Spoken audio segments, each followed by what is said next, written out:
لون الورود.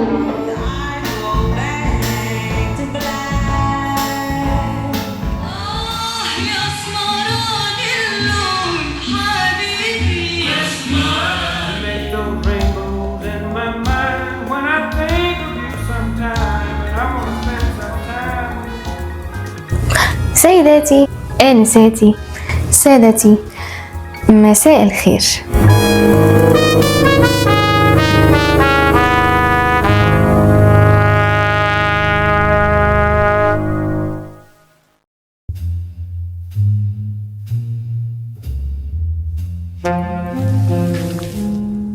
أرسطو كان قاعد مرة لا بيقول عليه، بص حواليه كده قالك الله ايه يا عم ده، وانا كل ما ابص في حتة اشوف لون مختلف. بعد شوية تعب من التفكير ودخل يقيل حبتين، بس المشكلة انه لما غمض عينه كل الالوان اختفت واصبح هناك ظلام دامس. قالك الله هو ايه اللي حصل؟ قطعت النور ولا النور بس كده فهمت، واتفتحت علينا الفتوحة اللي لسه لحد النهاردة مفتوحة. في كتابه On Colors قدم لنا أرسطو واحدة من أقدم النظريات في اليونان عن الألوان، وبتقول ده طبعا استنادا لملاحظاته لسلوك الألوان إن الألوان هي نتيجة تدرج بين النور والضلمة، وبيجوا من العناصر الأربعة: المية، الهواء، النار، الأرض، وإن ظهورهم بيعتمد على وجود الضوء. وكلام وقتها كان منطقي عشان النبات اخضر فوق سطح الارض وابيض في جذوره، فده معناه انه بياخد لونه من الشمس، وبيفقد النبات لونه لما يجف، فتبقى الميه فعلا بتدي لون للنبات. بعد شويه كده لما كان نيوتن قاعد لا بيقول عليه في جامعه كامبريدج قالك الله بلاش يا عم ارسطو حكايه العناصر دي، ما تيجي نفك الضوء نفسه اللي عبارة عن إشعاع كهرومغناطيسي، مش يمكن العيب فيه. راح نيوتن جاب المثلث الشهير بتاعه اللي هو البريزم، وقال فكك الضوء ل7 ألوان. وبعد ما كان كله مفكر إن الضوء عبارة عن فراغ لوني، حاجة كده بتعمل نور وخلاص، اكتشفنا إنه مزيج من كل ألوان الطيف. المهم بعد كام تجربة اكتشف نيوتن ان خلط الوان مختلفة من الضوء بيدينا احساس بالوان جديدة عن طريق حاجة اسمها الخلط الجمعي، وهي انك كل ما تخلط ضوئين ملونين مع بعض يطلعوا لون افتح اقرب للابيض، وده في الضوء بس مش في الوان الرسم. فراح رسم دايرة مكونة من 7 ألوان، ولاحظ ان الانتقال بين كل لون والتاني هو انتقال تدريجي مش انتقال قفزي، يعني بين كل لون والتاني في الوان تانية في النص. في اثناء انشغال نيوتن بالتحليلات العلمية للألوان كان الشاعر الألماني يوهان جوتا في كتابه نظرية الألوان اللي انتشر سنة 1810 مهتم قوي بحتة الإدراك البشري للألوان، يعني كان مهتم إزاي إحنا بنشوف الألوان أكتر من التحليلات العلمية بتاعت نيوتن. كان مهتم بإزاي الألوان بتأثر علينا. المهم قعد يعمل كام تجربة لحد ما توصل لحاجة مهمة جدا في واحدة من التجارب اللي بتقول إنك لو جبت أي حاجة وسلطت عليها ضوء بلون معين من جهة، ومن الجهة التانية اللي بيكون فيها الظل سلطت ضوء أبيض، هتلاقي إن مكان الظل أصبح اللون المكمل للضوء اللي كان ملون. يعني إيه؟ جوتا هو كمان رسم دايرة بس من 6 ألوان: أحمر، برتقاني، أصفر، أخضر، أزرق، بنفسجي، وقال إن إدراكنا يحب التوازن البصري. يعني مثلا لو شفت لون معين فاقع كده لوحده، مخك تلقائيا هيحس انه لون ناقص ويحاول يكمل اللون عشان يكون متزن وغير مزعج. طب يكمله ازاي يعني احيانا بنتخيل اللون المكمل واحيانا بنشوفه فعليا. ركز كده على الشاشة شوية، ممكن توقف الفيديو 30 ثانية وبعدين تفتحه تاني.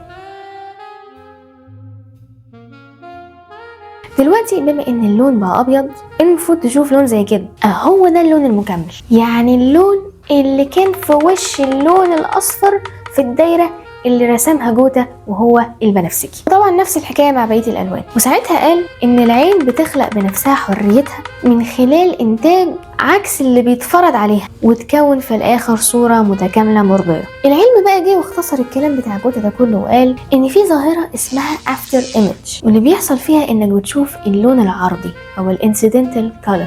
الخلايا الحساسة للون اللي انت بصيت عليه لفترة طويلة بتشبع منه وتتعود على وجوده، فلما فجأة تبص على اي حاجة تانية تكون الخلايا التانية المستقبلة للألوان شغالة اكتر من الخلية اللي كانت مركزة على اللون ده، فبالتالي تشوف ايه؟ اللون المكمل. جوتا الحقيقة ما كانش شايف ان الالوان مجرد حاجات بتطير في الهواء، لكن هي عبارة عن تفاعل بيننا وبين العالم الخارجي والضوء، وده مش بيخلينا نشوف الالوان زي ما هي، لكن بنشوف نفسنا فيها، بنشوفها بوجهة نظرنا. واستنتاجه ده مش بديل لكلام نيوتن، هو بس وجهة نظر تانية، ولكنه فتح باب غرائب وعجائب البشر على مصراعيه لقرون.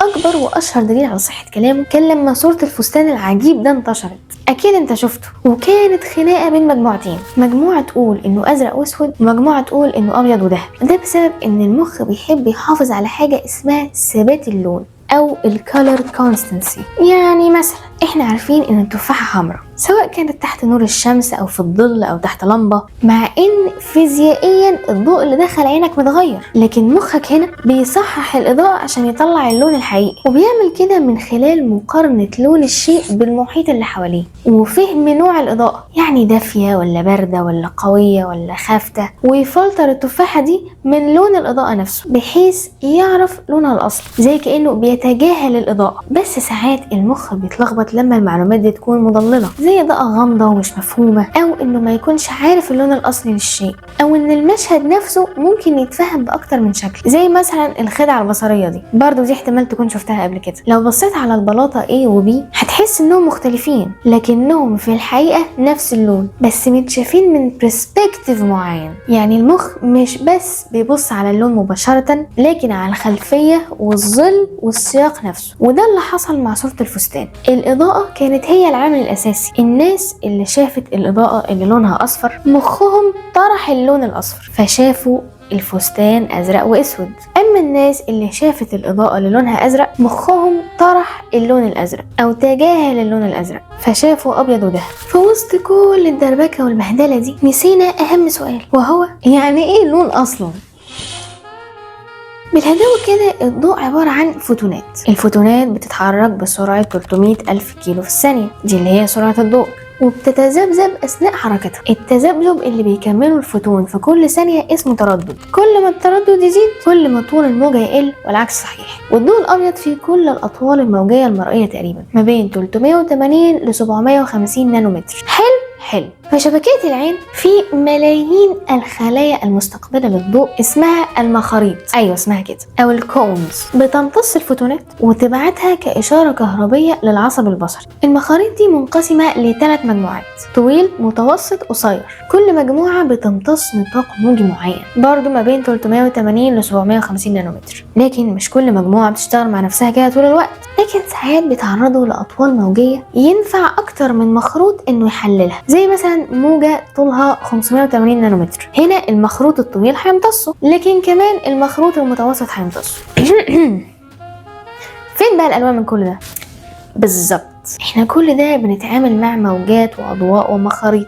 محدش جاب سيرة الألوان يعني كده ده معناه إن الألوان ولا اي شيء في الدنيا لما بيسقط عليه ضوء بيمتص اغلب الموجات اللي فيه ويعكس شويه منهم، وموجه معينه بتكون هي المهيمنه، وده اللي بيدي للشيء لونه، باستثناء الاجسام الشفافه او اللي بتمتص الموجات كلها تقريبا فتبقى سوداء، واللي بتعكس الموجات كلها تقريبا برضه فتبقى بيضاء. وده بيحصل بسبب التركيبه الكيميائيه اللي في الشيء، او يعني صبغه الشيء، واللي المفروض بتعكس طول موجي معين وتمتص الباقي. عشان كده الموز اصفر والطماطم حمراء، وعشان كده في تنوع في الالوان في الحياه. وزي اي حاجه في الطبيعه لون البشره معروف ان بيجي من الصبغات اللي في الجلد. الميلانين مثلا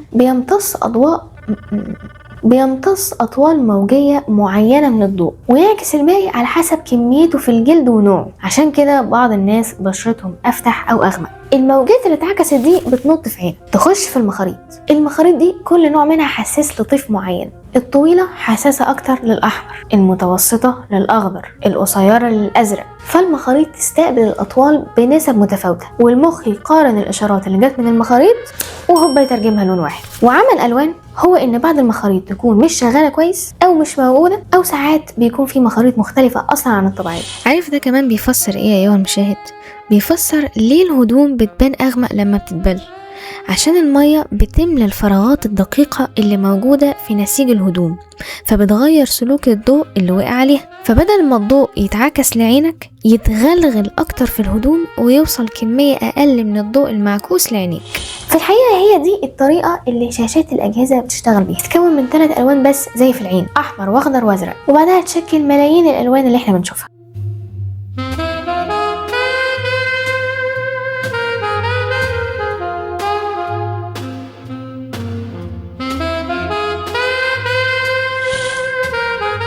بشكل تاني مفيش شيء مطلق في الوجود اسمه لون، بس في موجات وفي مخ، والألوان اللي احنا بنشوفها ما هي إلا ترجمتنا للموجات. زي الصوت اللي بنسمعه هو ترجمة لترددات معينة، والروائح اللي بنشمها هو تفاعل بيننا وبين الشيء اللي بيطلع ريحة، وعلى أساسه بنحدد هو حلو ولا وحش. وده بيفتح الستاير على تساؤلات كتير. هل احنا فعلا عايشين في الواقع الحقيقي ولا عايشين في الواقع اللي عقلنا خلقه؟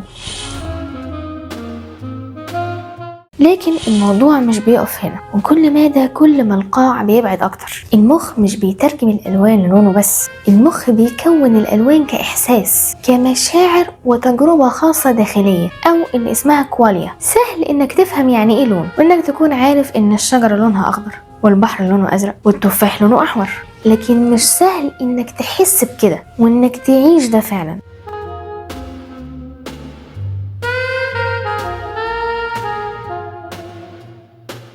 زي مثلا شخص اعمى من الولادة عمره ما شاف لون في حياته قبل كده، انت ممكن تعرفه ان في تفاح وان التفاح لونه احمر. هو هيقدر يتعرف على مجسم التفاحة من خلال اللمس، وهيكون فاهم كمعلومة ان التفاح عنده لون واللون ده احمر، وممكن تشبه له الاحمر بحاجات زي الحرارة والنشاط والغضب، بحيث يكون فكرة تقريبية عن يعني ايه احمر. هو ممكن يفهمه لكن مش هيحس بيه زي ما احنا بنحس، لانه عمره ما عاش التجربه دي بنفسه. يعني مثلا ايه اللي خلانا نربط الاحمر بالحراره والغضب والنشاط؟ التجربه. حتى لو عندك عمى الوان، تجربتك الشخصيه للون وارتباطه بحاجات معينه في حياتك هو ده اللي بيديك احساس معين تجاهه. ودي فكره مش جديده، لان النقطه دي تناولها الفيلسوف جون لوك.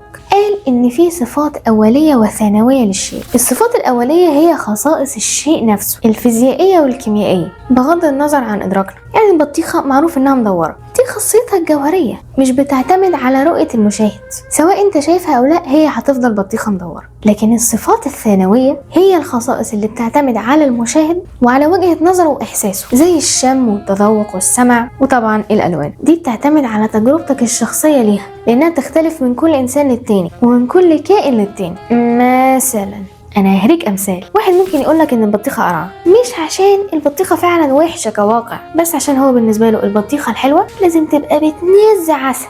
هي تجربته معاها كانت كده، بس يمكن لما انت تدوقها بنفسك تحس بالطعم حلو فتعجبك، عشان انت متعود على الحظ الوحش في تنقية البطيخ ودايما بتطلع معاك قرع. بس برضو دي مش كل حاجة، الموضوع طلع اكبر من كده. وسؤال ليه الالوان اصلا ليها تأثير علينا لسه اجابته ما كملتش. عشان كده انا عايزاك تلبس بدلة الغطس بتاعتك، وخلينا نتعمق زيادة في بحر عقل الانسان.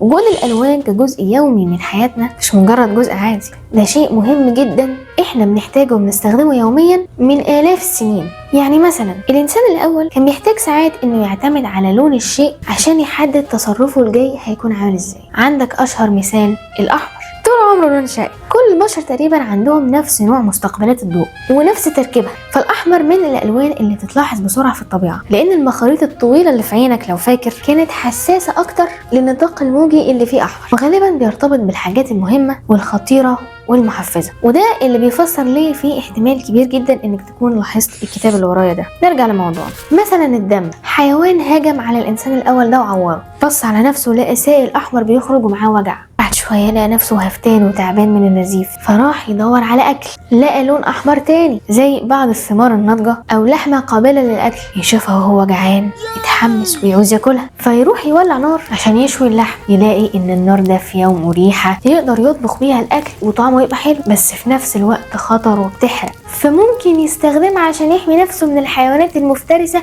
زي الحيوان اللي عض. فهو هنا عمل حاجه اسمها التعلم الشرطي. لما الحيوان عض وحس بوجع وبعدها على طول شاف الدم اللي لونه احمر، عرف ان ده معناه خطر، معناه الم، معناه انك لازم تتصرف بسرعه. فكده هو كل مره هيشوف فيها مثلا حيوان بقه عليه دم هيفهم ان ده خطر وانه لازم يتصرف بسرعه قبل ما الحيوان يهجم عليه. وكون بعض الثمار الحلوة اللي بتكون لونها أحمر بتكون ناضجة، أو لحمة ريحتها مش وحشة ولونها أحمر غني، يعني ينفع تتاكل، يعني هيعيش، يعني مبسوط ومتحمس. والنار برضو خطر، لكن ممكن يستخدمها لصالحه في الحماية أو الطبخ أو الدفء. فاللون الأحمر أصبح ليه دور مهم في حياته، أصبح وسيلة تنبيه. تنبيه يعني إيه؟ يعني ضربات قلب عالية، ضخ دم عالي، يعني نشاط، يعني أدرينالين. كل الأعراض دي برضو بتحصل مع الغضب ومع المشاعر التانية زي الحب ولحظات الإثارة أو الكر والفر، الفايت اور فلايت. فأصبح الأحمر له دور في التأثير على المشاعر. فنستنتج إيه يعني من كل ده؟ إن ارتباط الأحمر بالمشاعر سببه بيولوجي وتطوري، وده أثر على النفس، وبقينا نربطه بكل المشاعر اللي بتدينا نفس الشعور لما بنشوف لون الأحمر. نفس الكلام مع بقية الألوان. أخضر يعني زرع، يعني أرض خصبة. أزرق يعني سما صافية، يعني جو حلو، يعني راح، يعني بحر، يعني سمك، يعني أكل. أصفر يعني شمس، يعني نور وحرارة. بس أحيانا الحرارة بتزيد شوية بتبقى متعبة، فأصبح الأصفر له معنيين. فلو لاحظت إحنا طول عمرنا بنعمل ربط بين الألوان اللي بنشوفها في حياتنا والمصادر اللي جت منها أو النتائج المترتبة عليها. ومع تقدم الزمن وتطور الحضارات معاني الألوان زادت، وأصبح كل درجة من درجات الألوان دي ليها معنى خاص بيها. فبقى ربط الألوان بالمشاعر مش بس قائم على مدى ملاحظته في الطبيعة أو بسبب التطور البشري، بل كمان بسبب الثقافة. يعني مثلا عمرك سألت نفسك ليه اللون الأزرق مرتبط بالذكور واللون الوردي بالبنات؟ لو انت سألت السؤال ده فأنا مضطرة بقى ارجع بيك لورا ايها المشاهد. زمان قوي قبل ما الناس بدأت تلبس اطفالها الرضع الوان فاتحة او باستيلية، كانوا ملبسوهم ابيض لحد 6 سنين تقريبا. بس بعدها بشوية بدأوا يدخلوا الالوان في لبس الاطفال، بس بدون تحديد لون معين لجنس معين. المهم في اوائل القرن العشرين طلع ترند كده في المحلات بيقترحوا يعني ايه الوان تكون مناسبة اكتر لنوع المولود. لكن وقتها الوضع ما كانش زي دلوقتي، وكان ترويج الازرق للبنات والوردي هو اللي للولاد، عشان اللون الوردي لون اقرب للاحمر، الحيويه والقوه والوضوح زي ما قلت لك من شويه. اما الازرق لون هادي كده وناعم وحنين، يمشي مع البنات اكتر. بس كل بلد كان ليها راي مختلف، بلد تخلي الازرق للبنات والوردي هو للولاد، وبلد تعمل العكس. كانت يعني الدنيا ملخبطه شويه. لكن بعدها التسويق بقى يخلي اللون الوردي للبنات والازرق هو اللي للاولاد. حتى معانيهم اتغيرت، بقى الوردي لون رقيق وناعم وانثوي، اما الازرق بقى لون الحكمه والقوه. ومن بعدها واحنا على هذا الوضع. ده بيفسر ليه ناس كتير بتحب اللون الازرق، لانه غالبا بيعبر عن الحكمه والرجوله والقوه والهدوء. وناس كتير بيميلوا للون الوردي حتى لو مش بيحبوه، باعتباره لون انثوي وفيه طاقه. لكن مش كل الناس طبعا بتميل للألوان دي عشان نفس الأسباب. مش بس اللونين دول، ألوان تانية كتيرة كترت معانيها على مر الزمن، واعتيادنا على معانيها خلق فينا مشاعر معينة تجاهها. تعلم شرط اهو، زي الأبيض مثلا، طلي بالأبيض طلي، رمز النقاء والبهجة في دول كتير. أو الأسود لون الفخامة، ولكنه برضه بيدل على الحزن في دول كتير، نظرا لأنه ارتبط كتير بالجنازات كتعبير عن الحزن على الموتى. لأن غالبا حزن يعني اختفاء الألوان اللي بتدينا شعور إن في حياة، لأن برضه من أيام الإنسان الأول وإحنا متعودين على إن الطبيعة والحياة مليانين ألوان. أو زي الأحمر في الصين، في أسطورة في الفولكلور الصيني بتقول إن في وحش اسمه نيان كان بيظهر كل سنة ويخوف الناس. الوحش ده بيخاف من اللون الأحمر والنار، فالناس دهنت بيوتها أحمر كحماية من الشر، فيعني أمان وحظ. وأصبح الأحمر لون أساسي في الحفلات زي الجواز باعتباره لون الفرح والرزق. واللون الذهبي اللي ساعات وفي بعض الحضارات بيرتبط بالثراء والرخاء زي الذهب. أو الجو العربي زي الصحراء والأهرامات ولبس الفراعنة اللي كان كتير بيكون فيه لون ذهبي. بعد كل هذا الهم نفهم إننا بنتعامل مع الألوان زي ما بنتعامل مع كل حاجة، من أول لما بنتولد لحد ما نموت، بالتجربة والتعلم الشرطي. دايما أهلك وانت صغير يقولولك ما تتنططش عشان هتتخبط. انت وقتها كنت عارف كمعلومة إن النط غلط، لكن ما فهمتش الا لما وقعت واكلت العلقه التمام. كل ما كبرت اكتر وعقلك بقى ناضج اكتر، كل ما فهمت ان الحركه الكتيره العشوائيه ممكن تتسبب في وجع، فربطت الشقاوه بالوجع والاذى، فبقيت تعلم اولادك نفس الشيء تلقائيا. كذلك مع الالوان، من وانت صغير وانت بتشوف الالوان في كل شيء. بغض النظر عن الاسباب التطوريه، تجربتك مع الالوان في الحياه بنت عندك مشاعر خاصه بكل لون، سواء من حاجه انت اتعلمتها عن اللون ده من زمان زمان واتحفرت في ذاكرتك، أو شعور لحظي. يعني مثلا انت ممكن تكون بتحب اللون الأصفر عشان اللون بيديك شعور بالبهجة بسبب ارتباطه بالشمس والأناناس، يعني الصيف. بس لما تشوفه في البول هتحبه؟ غالبا لا، يعني لانك عارف ان ده شيء مقرف، فبشكل تلقائي مخك هيربط اللون بالقرف. مش شرط تتقرف من اللون ده على طول، ممكن يبقى بس اثناء سياقه في المشهد، بس ممكن برضو اللون ده يفضل مرتبط بالذكرى دي على طول معاك. يعني من الاخر تاني، اللون عبارة عن عالم جواك انت، له احداثه ومشاعره وذكرياته. اللون جالك من بره عادب وانت اللي حاطط له التوابل، وده بيفسر ليه اغلب الناس عندها لون مفضل بناء على تجاربهم السابقه، حطوا للون ده معنى ومشاعر معينه. اللون من أسرع الحاجات اللي بتديك انطباع من غير ما تاخد بالك، فمع تقدم الزمن أصبح اللون مش بس إحساس لكن أداة، سواء في إشارة المرور اللي بتنبهك إمتى تقف وإمتى تمشي على حسب مدى نسبة التنبيه اللي اللون بيديهولك، أو مثلا في المستشفيات اللي ألوان حيطانها بتتراوح غالبا بين أبيض وأزرق وأخضر وساعات وردي، عشان تديك شعور بالراحة وتخفف التوتر اللي مش بيكون في صالح الدكتور أو المريض. حتى في الطبيعة، يعني مثلا في حشرة اسمها الذبابة البيضاء بتنجذب للون الأصفر على إنه نبات صحي، فبنستخدم لزق لونه أصفر لجذبها والتخلص منها. الأهلي أحمر، الزمالك أبيض معروف، أو حتى في تقييم الناس واخد انطباع تجاههم. يعني مثلا لو انت رايح انترفيو انصحك تلبس بدله زرقاء، لان اللون الازرق غالبا بيدي احساس بالثقه، وممكن تبعد عن لبس الاسود لما تصحى لو بيحسسك بالكآبه، بس ممكن تستخدمه في عربيتك هيديك هيبه كده. ده غير استخدام الالوان في تحديد انماط البشر، يعني نظريه ديسك، النموذج اللي بيستخدم كتير اللي بنى فكرته ويليام مولتون مارستون، وقسم البشر 4 انواع: الدي اللي لونه احمر حازم ومباشر ومتحكم، والاي اللي لونه اصفر اجتماعي ومؤثر، والاس اللي لونه اخضر هادي ومستقر، والسي اللي لونه ازرق الدقيق والتحليلي. قولي بقى انت انطباعك عني؟ مفيش انطباع اصلا؟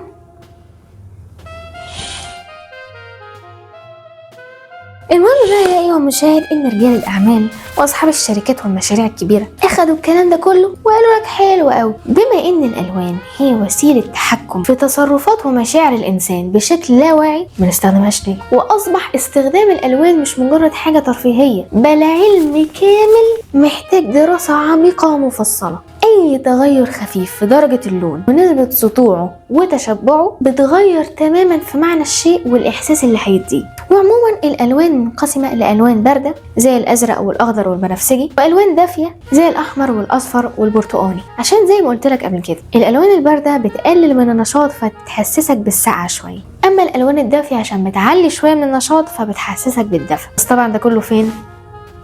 والالوان الدافيه عموما هي احسن اختيار لو عايز تعمل جو مريح في البيت. في الحقيقه انا مش هدخلك في تفاصيل هنا لانه موضوع كبير ومحتاج حلقه لوحده، لكن اقدر اقولك ان في نسبه كبيره من البراندات العالميه اللي بتعتمد بشكل اساسي على الالوان عشان تديك انطباع تلقائي معين عن المنتج اللي هتتعامل معاه. يعني مثلا عايز تبيع اكل او منتجات بسرعه، احمر واصفر. عايز ثقه، ازرق. عايز فخامه، اسود او بنفسجي. عايز طبيعه، اخضر. عايز حداثه، رمادي. عايز بساطه، ابيض. جالي ارتجاج في المخ. ربط اللون بالشيء اللي انت بتقدمه بيربط مشاعر اللون بالمنتج نفسه تلقائيا، حتى لو مش كل الناس زي بعض. الفكره هنا انك تبقى عارف ازاي تستغل الاغلبيه، وساعتها لو نجحت فكرتك هتنتشر وهتفضل ثابته في مخ الجميع. مش بس المنتجات، حتى المشاهير استخدامهم للالوان بشكل معين او متكرر بيدي نفس النتيجه، زي مايكل جاكسون والجوانتي الابيض الشهير بتاعه مع البدله السوداء اللي عمل بيها اكتر حركه مشهوره في التاريخ،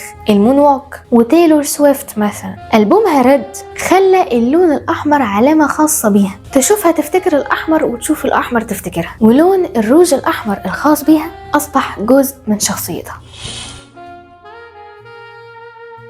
مش بس كده، حتى في السينما استخدام الالوان هو عنصر اساسي للتحكم بمشاعر المشاهد عن طريق استغلال عقله الباطن، وده بقاله مئات السنين. ومع التطور الأحمر في الأفلام بقى يدي أكتر من معنى، زي مثلا السيطرة والقوة والدمار أو التمرد، زي فيلم الجوكر. الأحمر ممكن يديك إحساس بالمين كاركتر انرجي، وممكن يحسسك بالخوف أو يديك تحذير. في نفس الوقت ممكن يستخدم في المشهد عشان يلفت نظرك لحاجة معينة المخرج عايزك تشوفها في المشهد.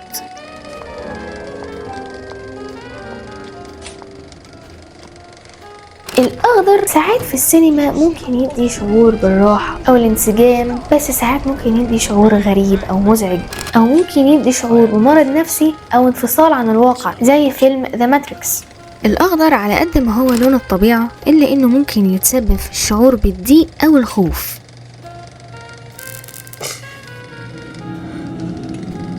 الأصفر من الألوان الغامضة من الناحية النفسية، لأنه ممكن يحسس بالبهجة والحنين للماضي، لكن ساعات ممكن يتحول لقلق وعدم استقرار أو حتى جنون.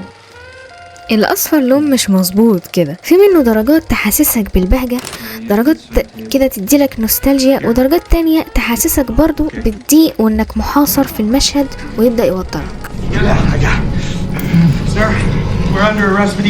الأصفر لون بيفصل بين الدفى والتحذير. البنفسجي لون نادر شوية لكن قوي، وغالبا بيستخدم في لحظات فيها عمق عاطفي أو إحساس روحاني أو ملكي. لون غامض بين طاقة الأحمر وهدوء الأزرق زي فيلم ذا بلاك بانثر ولا لا لاند. البرتقاني لون مليان دفى وطاقة لكن حاد، في حيوية عميقة بس مش دايما بتكون إيجابية. ساعات بيستخدم عشان يضيفوا جرأة وإثارة في المشهد زي فيلم ماد ماكس فيوري رود. الأزرق لون هادي لكن كتره بيحسس بالوحدة والبرود العاطفي أو الحزن، عشان كده غالبا ما تلاقيه في الأفلام اللي بيكون فيها جرائم أو دراما. الأزرق على قد بروده قادر يديك إحساس بعدم الراحة والخوف أو التوتر في المشاهد اللي بيكون فيها نزاعات لو اتحط صح. الأسود بيستحضر النهاية، الحزن والخوف، الغموض الأخلاقي، والأبيض نقاء أو حقيقة أو حتى فراغ. الأبيض ممكن يوحي بالحداثة والتقدم التكنولوجي، وممكن يسبب شعور بالقلق أو التوتر على حسب سياقه في المشهد. ممكن يخوفك أو يحسسك بالفراغ، وممكن يريحك ويحسسك بالأمان أو التحرر. في فيلم باتمان كان التركيز على الأسود والألوان الخافتة عالي، حتى المدينة نفسها كانت متغطية بالسواد والظلمة، ولما الضوء بيظهر كان بيبقى بارد وقاسي كأنه منضاد من الحقيقة في عالم الأكاذيب. لكن عشان أوضح لك كل فيلم وليه قصته، والشعور اللي بتحسه لما تشوف لون معين في فيلم ما هو إلا بسبب سياقه في الفيلم نفسه والمفهوم اللي ارتبط بيه في المشهد. يعني مثلا اللون البنفسجي في فيلم ذا بلاك بانثر سياقه معناه مش زي في لا لا لاند. في بلاك بانثر ده كان مزيج من التفوق التكنولوجي والتراث الروحي والسلطة الملكية، لكن في لا لا لاند كان بيظهر في اللحظات اللي بيختلط فيه عالم البطل والبطلة وبيكونوا مع بعض. وده سبب هو ليه بيأثر بشكل كبير عليك لما تشوفه، وليه هو واحد من أنجح الأفلام في تاريخ هوليوود، لأن سياقه في الفيلم كان عاطفي.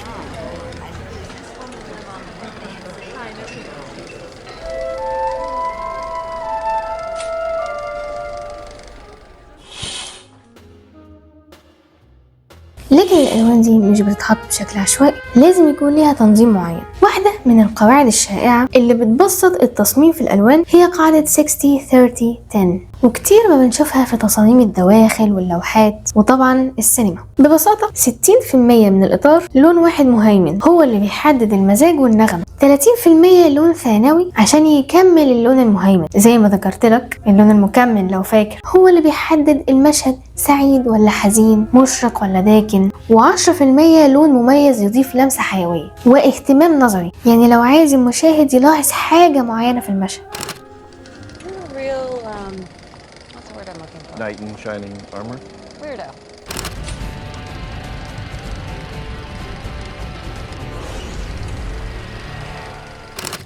Okay. I went to the mountains, I looked to the children, I drank from the fountain.